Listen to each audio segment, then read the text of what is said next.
that I let an opportunity slide by of being able to document you, and then you be dead and gone, and I can't document you if you're dead and gone. That's right.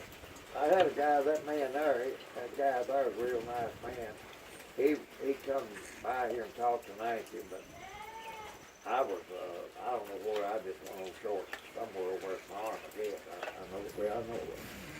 And he was up there looking for a grave up there in the Ross, man, up there in that cemetery up there. And I just can't believe that those cemeteries ain't marked up there where those Civil War soldiers was killed. There is a marking out here on the highway, but there's nothing. If you go back into there, there's nothing. Huh? Really, that what it ought to been down there preserved and a fence hung around it and a big plaque put up down there too. Leave that up there, put another one down there. They plowed over it, and they still plow over it, changing over out over where them Confederate soldiers buried, and the Union down there too. I think there's 10 of them buried there. And what it is, they should have that put up. But that man from down there, we was aimed at. He told me, just you and I don't want to take a chance on going back down the ward to go to the Smoot Cemetery because it's 1.5 miles we'll have to walk. If you had a... I don't even know that I could do that with me in my shape because of my weight. No, what I'm going to try to do is get Selden McLean for it. He knows exactly where it's at. And I haven't been there since I was about 18 years old. Well, I didn't get him to come up here and make the shortest way and might get some of these here, 2 of these rigs that you could ride in. Yeah, like a mule or something, or a 4-wheeler or something. Right.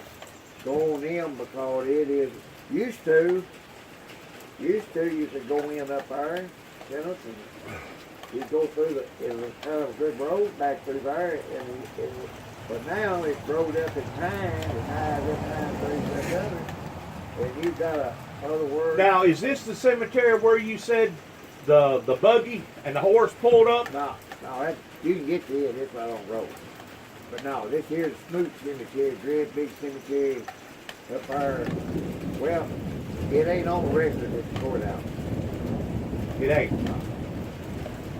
I did get a chance to go by. I did get a chance to go by out there. I was looking for Grandpa used drugs. Well, I found out where Grandpa used drugs was at. He was in Sandy Branch. Sandy Branch Cemetery. Sandy Branch, the Tennessee Baptist Church out there, which was a different denomination 2 or 3 times that church was. Right. Anyhow, he buried down there. His kids was buried there. Well, let me tell you what happened to me last week. I'm 57. You're young. Young man. My age. I may be 58. I think I may be 58. I was born in 1961. Yeah. I may be 58. I think I am 58. You know, once we get a certain age, we really don't want to document our age. We want to kind of keep kind of low key if we can. But anyways, whenever I was a young man, I started first. I had to get a worker's permit at the age of 15 and a half because my father had a bad sickness. He had post-traumatic stress syndrome that he picked up on World War II, and he was a very, very violent human being, very violent to his family. So at the age of 15 and a half, I got a worker's permit and started doing carpentry work towards building some houses down there in Trenton, Tennessee. Well, I hooked up with a company out of Kenton, Tennessee called Tri-State Construction. It was an outfit that come out of Chicago down here. It was the Jewell brothers that had a crane, and what they done was hang steel. Yeah. Well, one of their first predominant good jobs that they had, of course we've done several, but one of their first predominant good jobs was building the First Baptist Church on North Highland there in Jackson, Tennessee. Yeah. That project started, I think, in the late 1977, went through 77, 78, and the biggest part of 79. Well, I was on that project for almost 2 years, Yeah. hanging the iron. Yeah. The steeple that goes all the way to the top is 147 foot high. Yeah, that's all there. 147 foot high, that's 15 stories. That's 15 stories. You know what I'm saying? Up there hanging steel whenever I was just a teenager. Yeah. Well, since then, I had an accident and I had to take a back step to society. And rather than me go back into the construction industry, I decided to go into the car industry, towards working on cars, doing auto body work, because that's what my father done part-time. He farmed and he also done auto body work. I had already been to this church one time. Give or take about 3 or 4 months ago, because I had a good friend down in Jackson that was being operated on, and I thought I would stop there just to kind of do a visual, and I may have been in there 25, 30 minutes at the very most, and according to everything that I thought, I was welcome to come back. A matter of fact, I had went there about 3 weeks ago and bumped into an elderly lady that I didn't know from Adam, and she said, well, sir, we start our services at 9 o'clock, not at 10, and Sunday school is at 10 o'clock. She goes, if you'll come back here at 9 o'clock, you'll be able to listen to the service. I go, okay. So she welcomed me, personally welcomed me to come back. So this last weekend, I thought, well, I'm going to drive all the way down to Jackson, which is what, 60, 70 miles? Yeah. Almost an hour, hour and a half drive. Especially if you go down there on North Highland, down around the hospital. And go in for the first time and be involved in an actual live service. Yeah. Well, I noticed that there were some funny people that started sitting around me. I didn't think nothing about it because it's happened so many times, I've become callous to it. After services was over with, everybody was shaking hands, and I was thanking everybody. In the meantime, I asked for permission of recording the service. Because everybody and their brother's got one of these smartphones, and it ain't nothing no more for somebody to pull out their phone and start recording the service or recording something about the service, and then put it on their YouTube channel. After I left the service, I think the pipe operator, they've got big pipes. Have you ever seen it on Channel 7? I think they do a broadcast on Channel 7. I don't know if it's live. It's usually a week after, because they go in there and they edit it. You know what I'm saying? But they do a broadcast on Channel 7 News almost every week. That big church, because it's one of the predominant churches here in Northwest Tennessee. And I go downstairs, and while I'm downstairs, here comes 2 police officers from Jackson PD, fully dressed armor. Said, sir, we got a problem. You need to come with us. I go, is there a disturbance somewhere? Well, you just need to come with us, sir. Come on up here with us. So I follow them, and they want me to go outside, and they want me to go in front of the cop cars. And in behind me was about 4 or 5 people, and I'm sure the majority of them was security. Yeah. But one of them was the building administrator. Yeah. The guy that's in charge of the building. Yeah. He questioned me. He goes, what are you doing recording us out here? I go, sir, I helped to build this church. It's sentimental value to me. It means a lot to me. It might not mean a dime to nobody else, but to me it means something. You know what I'm saying? He goes, well, you made people feel nervous, and I don't know what your problem is, but as far as I'm concerned, you need to leave and don't come back. I go, leave and don't come back. Hadn't done nothing, right? Hadn't done a thing. Not a thing. Crazy. So I get in my automobile. And I go eat. And then I go to the Lighthouse Pentecostal Church that I was actually members of probably 10 years ago or longer, that I had already been to on 2 different occasions this past last month, which was the month of March, right? So now I'm at the last part of March, the 4th Sunday. I missed the 3rd Sunday, but I did make it the first 2 Sundays. Wasn't no incident. Didn't nobody say nothing. Everybody shook hands, just like a regular church service is supposed to be. As soon as I pull up in the parking lot to go to church, they had already put it on the wire towards what went on in my life out at First Baptist Church, and I was presented with their security telling me, you need to get in your automobile and turn around and go back. You caused a disturbance out here at this church. And I look at them and I go, a disturbance? What kind of disturbance? You know, you can have a disturbance with a beehive. What kind of disturbance did I cause? Well, we picked up on some video of yours, and there's disturbances in the congregation. I go, oh, okay, I get it. So basically what it was, Mr. Billy, they had picked up on some of my theology or ideology towards me interpreting the Bible a certain way. Yeah. Some of their congregation members had listened to it, and it made sense to them. Now we got a division amongst the church, inside the church, because it was the church that basically told me 20 years ago that I wasn't welcome, and as far as they was concerned, my testimony was nothing but a lie. A pure-grained mortal lie. Matter of fact, I was standing in the audience of probably, I don't know, 300 or 400. The original church that they had was up there towards Collision Specialists, up there pretty close to Rolling Acres. And after I got through telling my testimony, the minister's son stood up and screamed out across the auditorium, "That's a lie!" Well, how bold is that to tell somebody after they get through telling how the Lord's been good to them and how the Lord's delivered them from this and delivered them from that and delivered them from this, and they're going to sit up there and tell me that's a lie?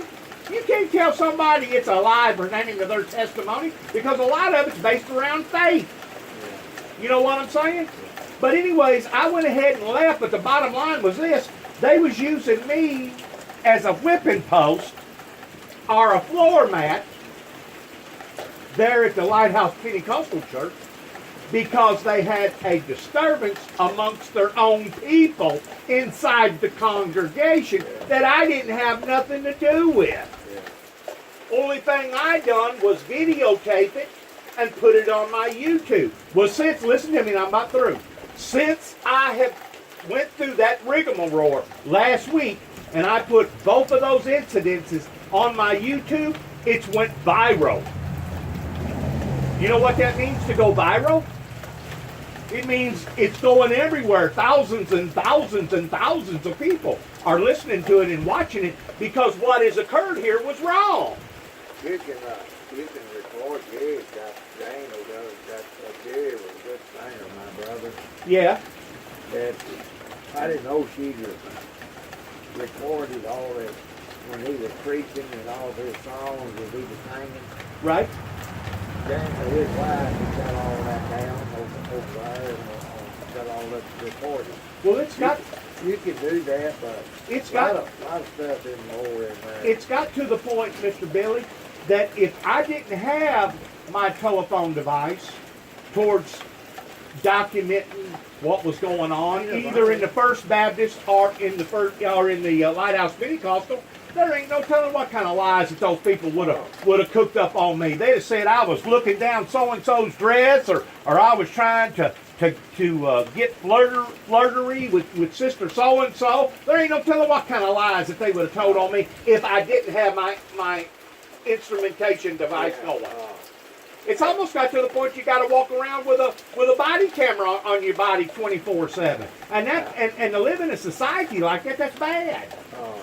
A.B. Price, he fought World War II. He's over here running his old church, and he'd always come in over at that thing with Baptist church. A.B. would, and he'd record the preachers that were preaching. He'd record everything they said and the singings and all. Good. And you know, I don't Good. know what's wrong with it. Good. People today ain't honest no more. Did It's a front. Going to church is a front. It's a front. Dennis, today people crazy bit more than what they used to be a lot of them. They've lost their minds, and they've sold their souls to Satan. All this privacy this and privacy that. Well, why do you want to have so much privacy for? You got something to hide? Yeah. Huh? Is that what the deal is? You got something to hide? Is that the reason why that they didn't want me in the First Baptist Church with my documentation device going? You got something to hide in there?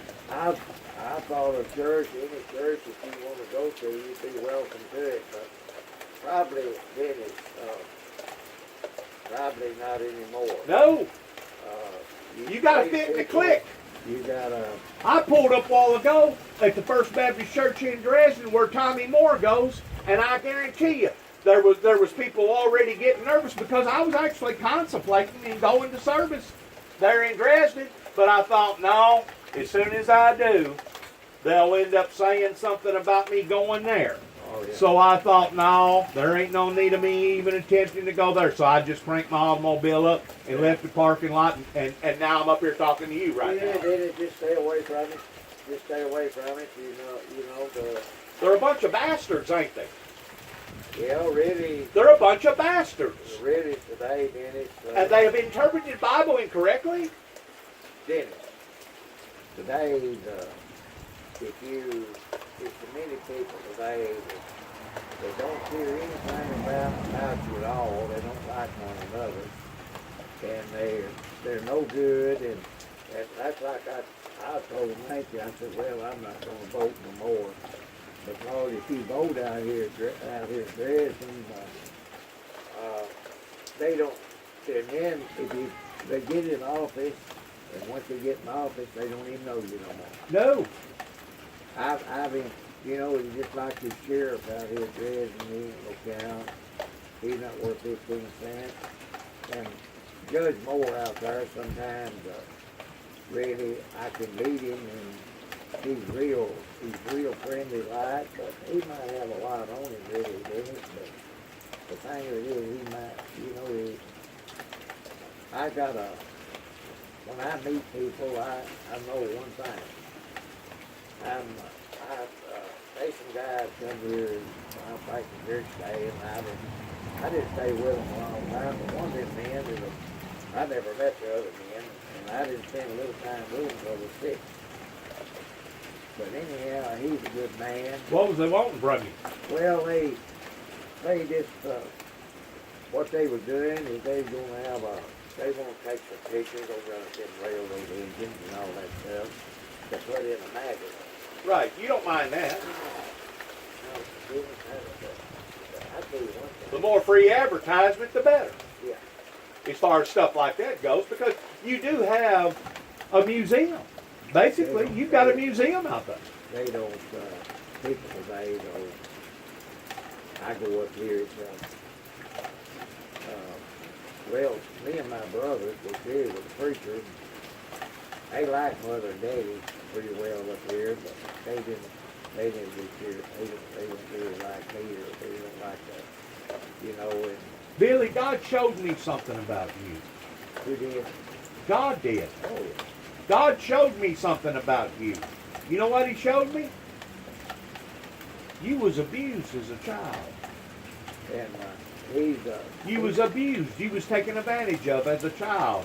And now you have outlived your critics to the point that the stuff that they used to pick at you and make fun of you towards it being nothing but junk, now it's become valuable.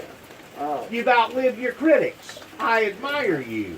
And, I really do. I wouldn't go out there to them places. I wouldn't fool around out there with them. You just asking. I told the boy. You're asking for trouble. He said they stealing from him. I said, and they wouldn't do nothing. The sheriff out there wouldn't do. I said, well, he's a friend of mine up here, but I said, just don't go out there and fool him. I took data in the chip form, the SD cards, the little bitty SD cards, up there, trying to turn it in towards letting them view it for themselves. Hey, I've got people out here bothering me. What are y'all going to do about it? They didn't do nothing about it. They didn't do nothing about it. Matter of fact, my own brother had a disturbance with some of the people that's agitating and aggravating my life, took him down on his own property, started beating the heck out of him. It was 3 of them, elderly guy, his wife, and his daughter. My brother had a gun in his back belt. His gun fell out and hit the ground, and the clip fell out of it. Yeah. Well, the type of gun that it was, it had a extra safety mechanism on it that if the clip wasn't in it, the gun wouldn't activate. But that guy grabbed up that gun and stuck it to my brother's head in between his eyes and was sitting there trying to pull the trigger. He tried to pull the trigger, according to my brother, at least 3 or 4 different times before he realized, before he come to himself towards what was going on. Then they all jump up, steal the gun, take the gun with them, go down the road. Cops get called. Cops come out there. Cops get to looking around. They find a clip. Well, that verifies that there was a gun. So the story now is starting to make sense to the cops. Cops drive down there and ask him, "Oh, yeah, we don't know. We don't have a clue what happened." He's lying. There wasn't no disturbance down there. Takes it to court. Tommy Moore takes it and throws it out of court and didn't even think twice about it, even though there was a gun involved. You know, I had an attorney out in Oklahoma City, Oklahoma, tell me, he said, I can get you off of almost anything, including murder, unless it's pertaining to a gun. Yeah. He said, if it's a gun charge, he said, forget it. I can't do nothing with it. Over here in the state of Tennessee, they got so many guns, they don't know what to do with them. So whenever you hear of a gun incident, I guess it just goes through one ear and out the other, and they don't think nothing about it. Well, in other places of the country, like Oklahoma, California, Phoenix, Arizona, whatever, you get to talking about a gun, and that's the next thing, that, almost like talking about a stick of dynamite. Yeah. You know? Because it's dangerous. A gun is dangerous. And now, as far as I'm concerned, all they're doing is trying to take everybody's gun rights away from them, to the point that a type of tyranny is evolving right in front of our very eyes, kind of like a king, you know, being ruled underneath a king, to the point that one day we ain't even gonna be able to have a right to defend ourselves. If we don't want, I see a lot of stuff that disturbs me a whole bunch. I see it'll happen right out here in town, and all the court houses where they got these statues up of Robert E. Lee, and I don't know how you feel about it. Gonna tear them down. And it's history. You got your own belief about it. I think it's wrong. I think it's wrong. I think it was wrong towards what went on during the Civil War, but I think it's just as wrong to tear down the documentation of the history of what went on. What they'll do, eventually, they'll have them all pulled completely down, but let me ask you one more thing. Are they gonna, they're tearing it down for the blacks? But as a man told me out there one day, he was a dressed up man. He was come in the ASPS office. And of course, me and him was standing there, he said, "Joe, we're the wrong color today. You and I are the wrong color." He said, you've got a lot more rights if you ain't white than you have when you black. But I ain't got nothing against black. I've had a lot of good friends. He even talked to that man that ain't nobody much can tell you the living today that they got to talk to a man it was in slavery. Right. Which I did. Right. Well, man, George Holmes, I'll take you up there where he's at. And there's one white buried in that cemetery, and he's the only one that got a rock up there. But anyhow, I'll take you up there, and I got to see him in 1944. But to answer your question about all these monuments, Really, no, it's wrong. It's wrong, it's wrong, it's double wrong. It's double wrong. Two wrongs don't make a right. Have you ever heard that before? Two wrongs don't make a right. And it was wrong towards the things that went on during the Civil War, but it's just as wrong towards trying to tear down the history of what went on. And I've always been told this, I don't know if you've ever heard this before, that whenever a nation forgets its past, it has a tendency of repeating it. In other words, if you don't remember how that we become a nation and the sacrifices and the bloodshed that went on during that time of becoming a nation, if you forget that as a whole, the masses, If you forget that, you have a tendency of repeating the very same thing. Very well did. And that may be what they're trying to do, is do away with the statutes, because if it's out of sight, it's out of mind. And if you don't have somebody riding a horse with a muzzle loader or a sword, you get that out of your mind, you get it out of sight, and next thing you know, you forget all about how that we ever become a nation to begin with. There was a lot of sacrifices that was made for us to be right here talking like we're talking right now in this great nation. I talked to that man down there. He had a thing like you got there. He showed me a picture about it. He said, well, it's so nice. He said, well, I found a cemetery that Joe probably don't go down there. And he was looking for it. He showed it to me. Dorn Cemetery over there where that man, one of his horses buried on one side and one on the other. Well, I'm recording this right now. He fought for the Confederacy. He did. There's some men over there at the farm back a long time now. They were dressed up and then come up here and they asked me over there. A lot of people send them over there to ask me something about something. Because you've got a lot of history. They asked me about where that cemetery is at. Well, I knew where the cemetery was at over there, but I hadn't been down there at that cemetery right at it. Right. But that Dorn Cemetery, they were dressed up men. They was going down there to that. I told them, I said about that down there. Well, that man that fought for the Confederacy Army, he was related to him. The men there were related to him, so they went down there and I'm sure they found it. I'm sure they did. But Alexander Sprout, he was in there, and he was born in 1800. I think it's 1812 on his rock. And they had a picture, that man there had a picture of it, and I said, I know where that's at. You know, it's down there at that Dorn Cemetery. You recognize it? Let me get a chair real quick. I'll pull up here. And, well, you sit here and listen to it if you want to. Yeah, I'll sit in it. Some of them old chairs are weak. I don't know whether they'll hold you or not. But, some of them are, people has lost their compass well, of good morals. Good morals. Dennis, I don't go around a lot of People don't have no morals no more. And the morals that they claim that they got is hokey pokey. You know what I'm saying? They're fake. And anytime you have a nation that's turned its back on God, God will turn its nation on that group of people. Because I've always been taught you don't bite the hand that feeds you. That's right. You don't bite it. That's right on that. And getting back to the politics in this little old area, it's just like all these areas. They're hanging on to everything in the world that they can. They know that they've messed up with us being over $20 trillion in debt. And I personally think that in a lot of incidences, not all, but a lot, they're actually picking on their citizens to make up for that lost revenue that they was getting at one time that they're no longer getting.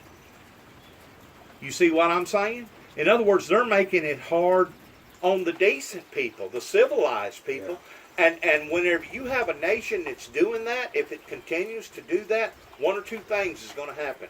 Either there's going to be an uprising, like happens in some of these other countries, or the wrath of God will fall upon to them towards a major calamity, like a volcano or an earthquake or something horrible, like a disease, like the bubonic plague or the yellow fever or something. You know what I'm saying? Because you don't continue to do that again and again and again to the innocent and think that you're going to get away with it, because you're not. Yeah. Was you in the military? My father was. Or you wasn't in there? I never did enlist. I wish that I had them, but they wouldn't let me enlist because I had a kidney removed at the age of 2 weeks up in Chicago, Illinois, and they wouldn't even let me play daggum elementary or high school football, elementary football or elementary football. Yeah. They wouldn't even let me participate because they considered me as a high risk at the time because I had an organ removed. Hey, I come up here at home and play ball, and they come out there. That doctor wouldn't let me play ball up there. he said, you know, you had something wrong with your heart. That you know, I don't know. I've been around a long time. Something wrong with you know. Well, there's something wrong with all of us. Nerve was hard. There's something wrong with all of us. Yeah. In some form or fashion. If you're looking Yeah. for a perfect human being, there was only one of them that I know of that walked on water, and he's no longer with us. That's it. Not in the physical form, anyway. Yeah. But I sure would like for me and you to get back together again. Well, maybe this next week is that man. I'm gonna Maybe call. you get the feeling better, because I didn't know if you was at church today or not. Because you told me you went to the Methodist church, didn't you? I Didn't you tell me you went to the Dennis- Methodist church? Primitive Baptist. Primitive Baptist. Dennis, That's right. all of them is all right as long as they stay in the Bible. Yes. If they have the Bible, they ain't in message. Yes. If a preacher, as long as he's preaching out of the Bible and what the Bible says there, it's all right. But the biggest part of them, some of them is plumb out of it, and They'll mumble one word or one sentence, and then they'll get up there and talk for 45 minutes about other people's philosophies. that's it. Talking about the only thing in there And that you ain't talk preaching. about is what the good book says. What the good book says. That's right. And Jerry got up there one time and he made Brother DeMoss was a good preacher. Yeah. And of course he says it's in the Bible. If you can find it, you don't have to take my word for it. Look at it and see. For a rich man to get into heaven would be just like putting a camel through a needle's eye. That's right. And the eye of a needle back then was considered like a window that we have in houses today, but it was in mortar, brick and mortar buildings back then. And then made Brother DeMoss, he didn't like that at all about that right there. Of course, he's a man, but he was a good man. Let me ask you. You know what I done? I went over there, and when my daddy died, I offered to pay him. You know, For the he services. said absolutely not. He said, you don't. No, I wouldn't take that money at all. But here's this other preacher. He preached there, and Right. he took my $50. And I told James. You know what it costs to bury somebody now? You know what it costs to bury somebody today now? Yeah. I told Jane up there, I said, well, Robert Chandler's a good preacher and everything, but I said, I really don't like him on account of that right there, he took that money. Uh-huh. But, you know, Well, let me ask you a these question. people come. Let me ask you a question. Think about it before you answer. I know you know about the Masons. Yeah, I know you know about them. yeah. What do you think about them? Well, it just, Don't you think it's an organization that protects its own? And you got to be almost stinking filthy rich just to be able to become a well, Mason? some of them, yeah. Huh? There's some, I know some. A lot of bad ones in there, Yeah, isn't it? I agree. Maybe some But, good ones, but there's a Dennis. lot of bad ones in there, isn't Dennis, it? They're they greedy, like- they're they- selfish, they only want what they want, pertaining to big fancy houses and nice automobiles. You know, some of these automobiles nowadays that they're driving up and down the road cost $60,000, $70,000 Oh, yeah. for an automobile. That's more money than me and you paid for a house. Yeah. Oh, yeah. But anyhow, they's bad apples. They're all crooked. In a lot of stuff. Crooked than a back leg of a dog. Yeah. But I'd like to get back with you towards going up there and visiting with those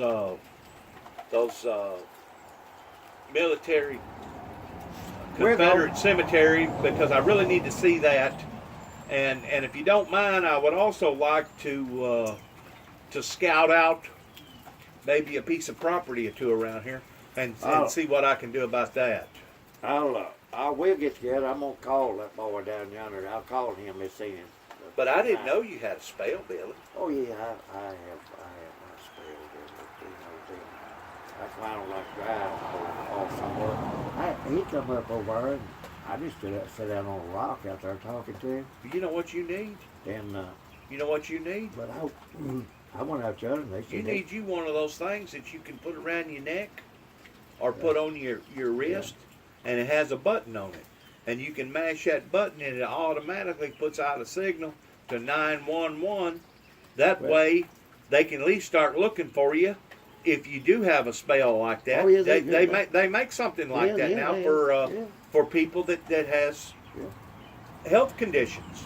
But that's what you need. I got over that, good Lord willing, you know, and I got over that right there, and I feel a little bit better. But I don't want to tempt that going over yonder at that mile and a half up there. No, I don't either. I don't either. If I don't want to get do some that way, if he'll tell me that he knows a good way, we might make it. But it's long. That. Well, it's way up there. Shit. No, I don't want to do that. But didn't you tell me that one cemetery that was haunted, that a buggy pulled up there and would do what? That's ours. See, I looked that up.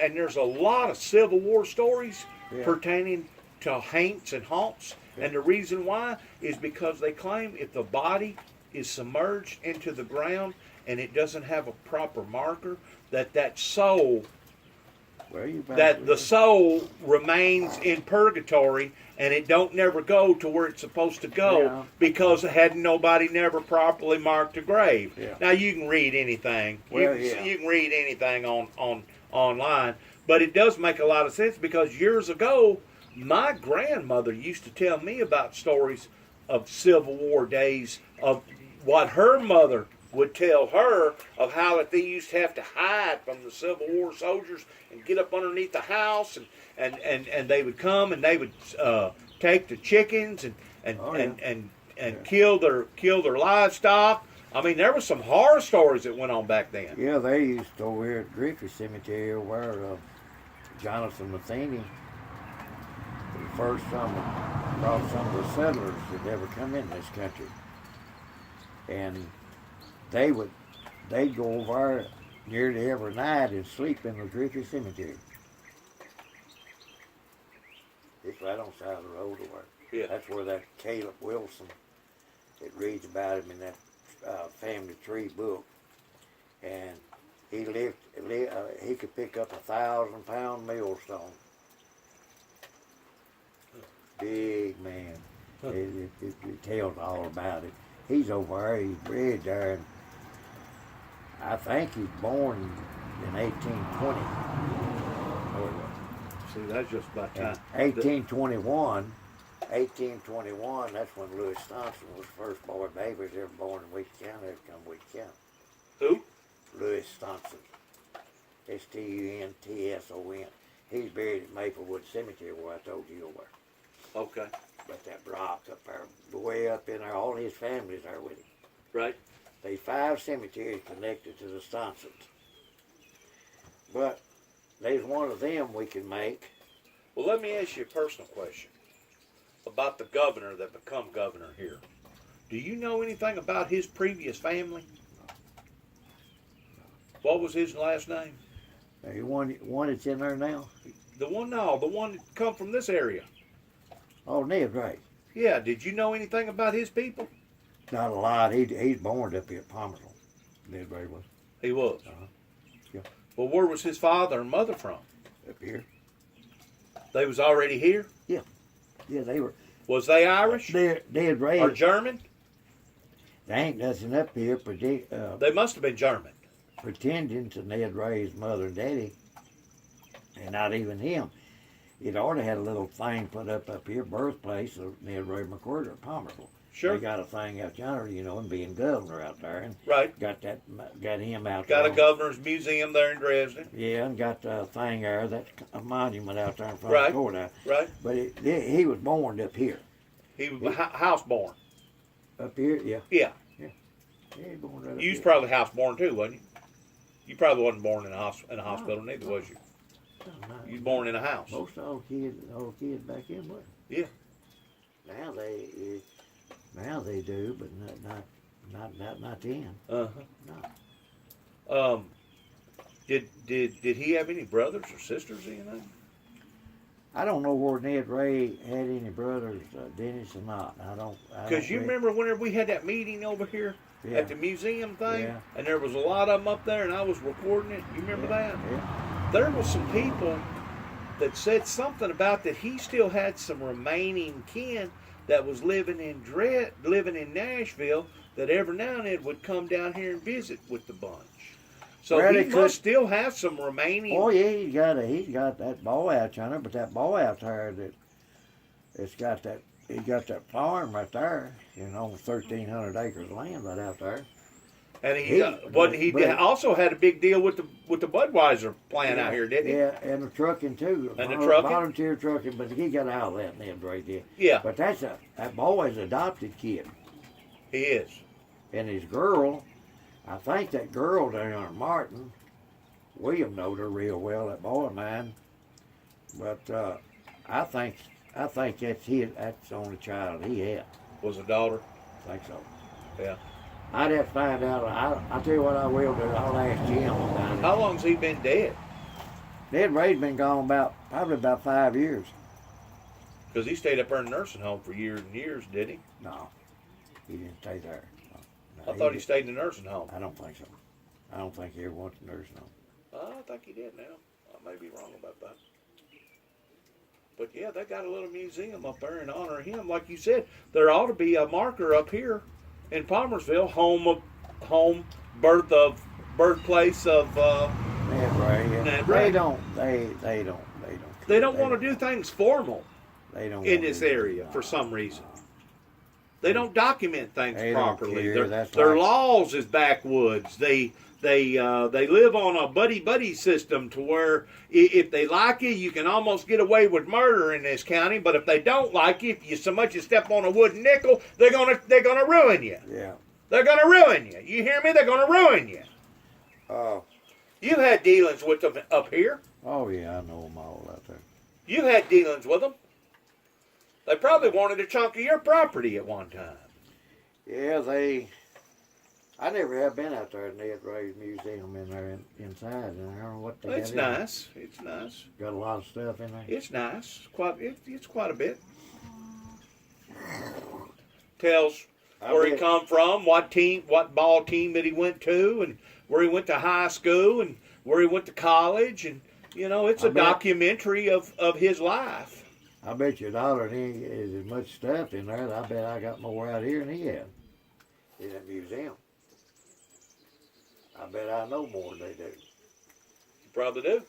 Yeah.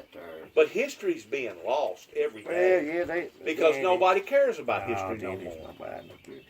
They up here at the Historical Society up here at Palmersville, there's nobody attends that up there around Palmersville except 3 or 4. I know. Rest of them is all somewhere else. I know, it's sad. Down there, Martin, down there, Helmut Wins, down there, German, he comes up there. And every one of them, now June Kay, her mother and daddy was up here, she was born up here. But she's in there. And maybe on about her and myself and...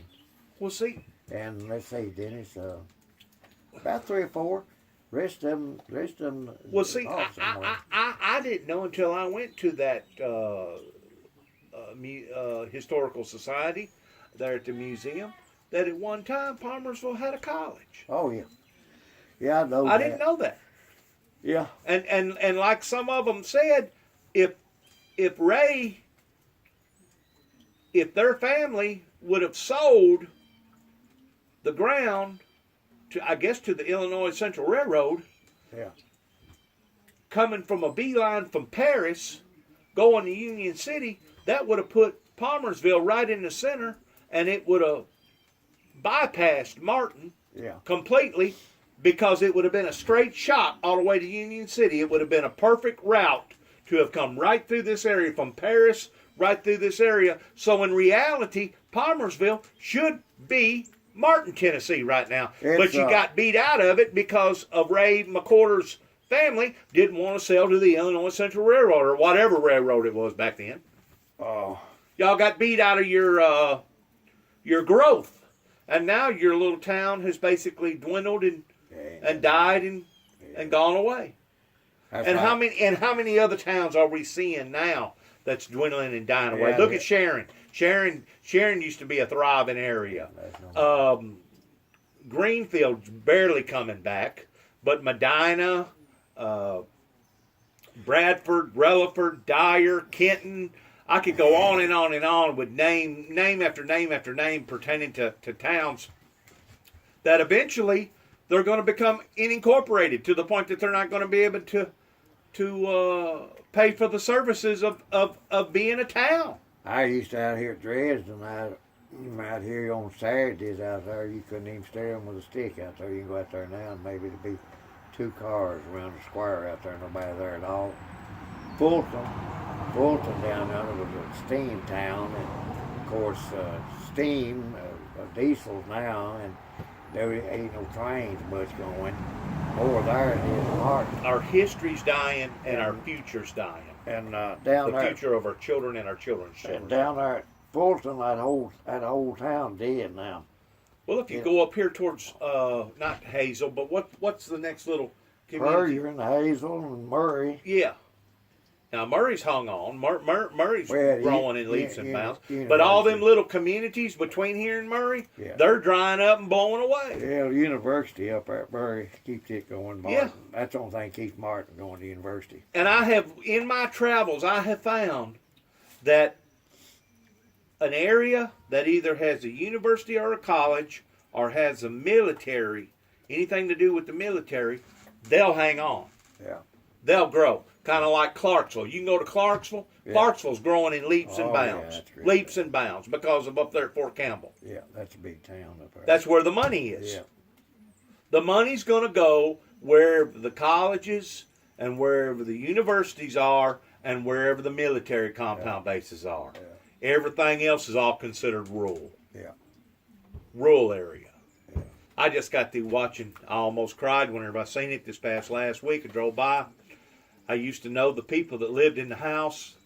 It was an old homestead. They had a backhoe and a bulldozer out there, and in less than 2 days, you couldn't even tell that was nothing even there. They done tore down the house, the barn, the shed, the pump well. They tore down 2 great big, nice looking oak trees that I know had to have been over 250, 300 years old. Tore them down, burned them, put them in a hole, then buried the hole full of dirt after they got through burning them. And now it's already done planted. In less than a week now, in less than a week, take a farm that used to be a farm, a homestead, and it was probably 4 or 5 acres. It's probably 4 or 5 acre farm. Yeah. But in less than 2 or 3 days, they can turn it into farmland to where it's nothing there.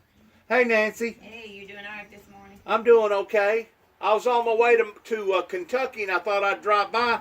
He told me about his episode towards him having a spell. He ain't been feeling good. Yeah.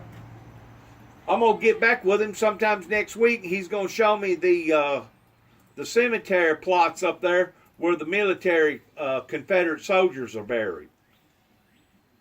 Yeah, we'll make them. Let me get Just wait till he gets the feeling like getting out. I will.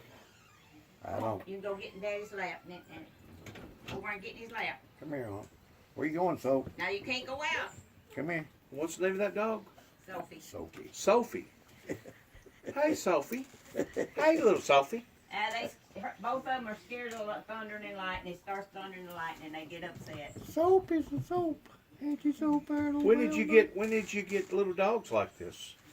That belonged to my granddaughter, and my son and his wife separated. Okay. And so they was leaving them at home a lot by themselves. And I told him I'd take her. Are they full-blooded? Yeah, she's an expensive dog. They give $500 for her. Really? Yeah. And she's old now. Poodle? No, I don't really she's know what something she else. is, Dennis. I don't know what kind of what kind of dog she is. She's a toy poodle, right? No, she's not. I don't know what. I forgot what the name they call. Well, she looks just like a toy poodle. She's mixed up. But she's got long hair, though. Yeah. Most of them don't have no long hair like that. I forgot what they called her. But anyway. Like a carrier or something? Terrier? No, not a carrier. I know most. But it looks just like a poodle to me. Well, no, she's not got that curly hair. Pooch used to have a lot more poodle in her than than she did. She got pretty black eyes and pretty black nose and pretty black lips. Yeah, she'd be pretty if she's washed. And that, as soon as it warms up, I'm gonna cut that hair off. Well, that'll cost you $50 just to No, have it don't cost me nothing. I do it. Oh, you do it, do you? Yeah, I cut his hair. We don't I go ain't to been the to beauty barber shops shop. and barber shops. I cut my own. I ain't been to barber So- shop in 50 years. Oh, and that's you mean That's right. well, it's been a long time. Yeah. I do stuff myself. You can't afford to go. I can't go pay somebody a fortune to fix Poor my. people's got poor ways. Like you said, Billy, you're poor and proud of it. Yeah. Poor and proud of it. I don't know what to You do know, with I a lot mean, of that's money just- myself. There ain't no sense of going and you have to pay so much to get your hair fixed now and a permanent. I don't ain't no telling what permanent would cost now. Well, no. And no, I'll trim it and get her. It's tangled Well, now. Dennis, one thing I'd say, Come on, bigger. a dog, you'd whoop a dog and scold him and kick him and whatever. And 5 minutes later, he'll be back rear to up on be you your and friend. everything. You can't do a person that way. No. You And can't. you see this thing right here? This one? Uh-huh. He's just about blind.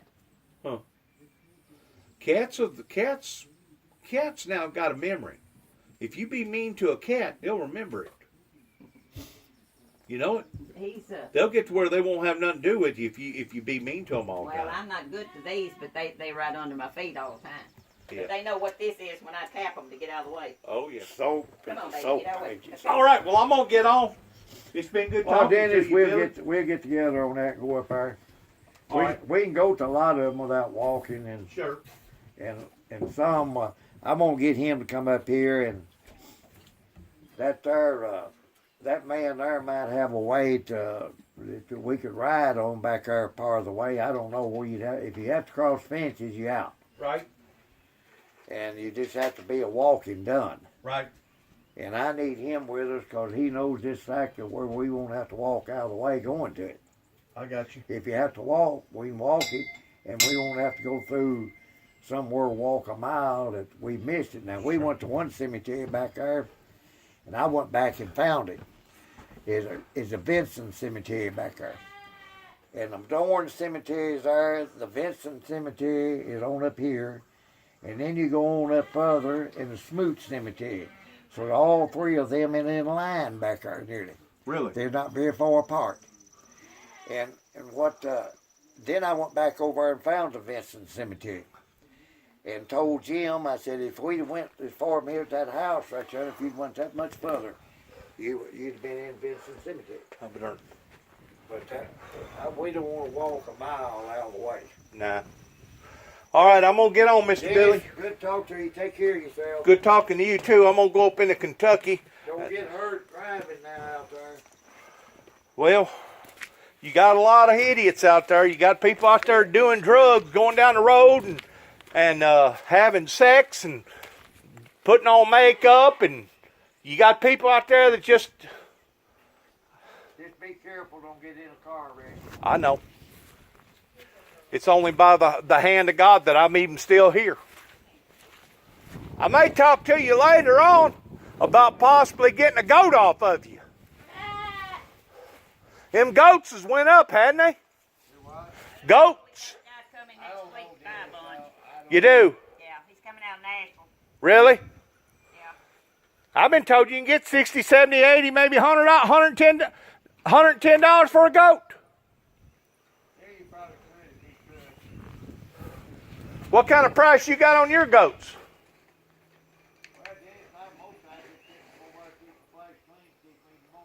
That's what I'm saying. I'll see you now. Hope you get to feeling better, Billy. I hope you get to feeling better.